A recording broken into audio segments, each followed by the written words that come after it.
વિચારી લેજો। અને અમારે તો અમારા હકનો પૈસો જોઈએ છે, અમારે કઈ વધનો પૈસો જોઈતો નથી। પણ એક દિવસ તમે એક વખત આવીને તમે એક જ દિવસ તમારા બૈરોને અમારા ખેતરમાં સાર વાઢવા મોકલો, દાંતડું લઈને કે સાર કેવી રીતે વઢાય છે, ગાયોને સાર કેવી રીતે નખાય છે, એનો વિચાર કરો।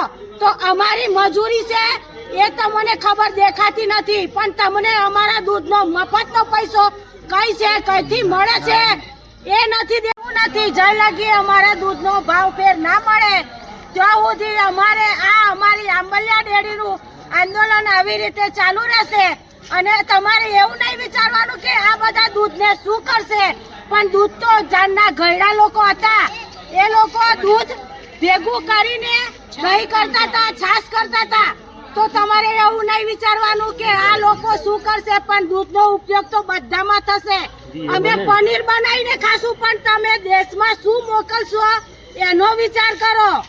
એવું નહીં વિચારવાનું કે આ ગામડાની પ્રજા શું કરશે, પણ જો ગામડાની પ્રજા જે કરશે એ તમારી સીટ। અમે આંબલિયા ડેરીની મહિલાઓ અમે એટલો જ હક માગીએ છીએ કે અમારે અમારા દૂધનો ભાવ જોઈએ, 20 થી 25% નફો જોઈએ। તમે અમારી કોઢોમાં આવો, અમારા તબેલામાં આવો અને જુઓ કે અમે કઈ રીતે પોલ્લા ભરીએ છીએ, કઈ રીતે અમે સાર વાઢીને લાવીએ છીએ, કઈ રીતે માથે ભારા લાવીએ છીએ, એ તમે એક દિવસ તો તમને ખબર પડે કે આ દૂધનો પૈસો કેવી રીતે ખવાય છે।